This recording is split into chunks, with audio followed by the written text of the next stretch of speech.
Բարև ձեզ, պարոն փոխգնդապետ, խնդրեմ նկարագրեք, պատմեք ինչպես ստացվեց, որ հայտնվեցիք Շուշիի ազատագրմանը, որ պահից եք մասնակցել այդ օպերացիային, ինչ կարող եք ընդհանրապես պատմել։ Ես ընդհանրապես Շոշ գյուղից եմ, Շուշիի դիմահար ուղիղ դիմաց կանգնած գյուղից եմ, եւ իմ մասնակցությունը այդ ռազմագործողությանը եղել է արևելյան ուղղությամբ, Շոշի ուղղությամբ։ Դե ինչպես ստացվեց, դա մեր բոլորիս իղձներու ցանկությունն էր, որ պետք է անպայման ազատագրվեր Շուշին, որպեսզի մեր Արցախը, Հրաշք գոյատևեր, հայեցի դաստիարակություն ստանա սերունդը եւ ապրենք հարատևենք։ Այսինքն ձեր ուղղությամբ ով էր հրամանատարը։ Մեր ուղղությամբ հրամանատարը ընդհանուր Արկադի Կարապետյանն էր, բանակի առաջին հրամանատարը։ Իսկ տարբեր ջոկատներ, այդ թվում նաեւ մեր գյուղի բաշտը,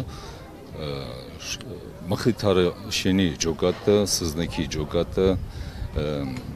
Կարմիր գյուղի ջոկատը, Դաշուշենի ջոկատը, Ստեփանակերտից եւ Հայաստանից եկած ջոկատներ բոլորը միասին համախմբվել են եւ մեկ ընդհանուր հրամանատարության ներքո գրոհել Շուշին։ Ասում են մեկ գիշերվա ընթացքում այդ օպերացիան հեշտ էր, որ մեկ գիշերվա ընթացքում, թե պարզապես ճիշտ գրագետ կազմակերպված էր, ինչ կարող եք ասել։ Երկրորդն էր հավանականա, հեշտ լինելը հասկանալի է, որ ռազմական ամեն դեպքում գաղտնիք է պարունակում, բայց ինչ կարող եք ասել փոքր մանրամասն։ Ինչ սովորական մարտական գործողություններ մենք գիտենք, որ պատրաստվել ենք ավելի երկար ժամանակ, մտահոգություն կար, որ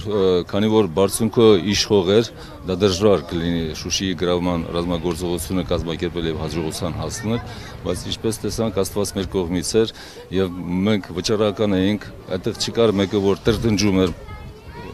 չէր ուզում, չէր կամենում, որպեսզի Շուշիի ռազմագործողության ազատագրմանը մասնակցել, այդպիսի բան չկար։ Բոլորը կարծես թե հարսանիք գնալուց լինեին, ուրախ, բարձր տրամադրությամբ եւ գնում էին վճռական մարտի լինելու կամ չլինելու վճռականությամբ։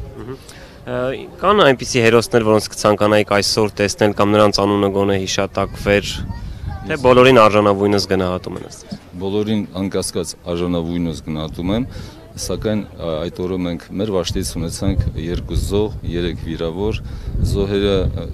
զոհերից մեկը մեր Մարգարյան Էձիկներ Սզնե գյուղից եւ Հրանտը Երևանից, որը անդամագրվել էր մեր ջոկատին, իր կամավոր զենքով եկել ներկայացել էր մեզ։ Եվ բոլոր տղաներն եմ ուզում, բոլոր զոհվածներին եմ ուզում հիշատակել։ Այսօր մենք դեռ մեր պայքարը չենք ավարտել, ինչպես տեսնում եք, ես համազգեստում եմ, շարունակում եմ ծառայել, կծառայեմ այնքան, ինչքան կարիքը։ Այդ ժամանակվանից սկսած մնացել եք պաշտպանության բանակ։ Ճիշտ այդպես։ Առայսօր ես ծառայում եմ, ինչպես մենակ ես չեմ, բազում տղաներ դեռ նույն կարծիքին են, չի ավարտվել, ամբողջ ժողովուրդը դա գիտի, որ չի ավարտվել մեր պայքարը։ Մենք միշտ պատրաստական ենք դիմակայելու հակառակորդի ցանկացած չար մտադրություններին եւ արժանի հակահարված կտանք ամենից լավ զինված, ինչքան էլ ուզում է լավ զինված լինի, մեր կամքը մեկը։ Այսինքն ձեզ իշխանությունները, հա, այսպես լավ են նայում այդ կռվի տարիներին մասնակցած բոլոր այսպես վետերաններին,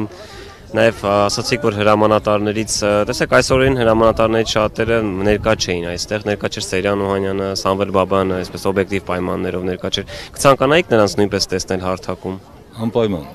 Նրանք այն տղաներն են, այն հրամանատարներն են, ովքեր պատմություն են կերտել, ովքեր այդ պատմությունը չի կարելի ջնջել, դա եղել է։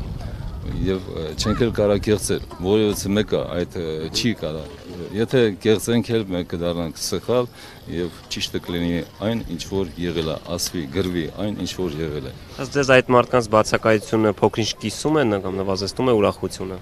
Իհարկե։ Կյանքում լինում են սխալներ, մարդիկ ամեն մարդ էլ կարող է սխալ գործել, բայց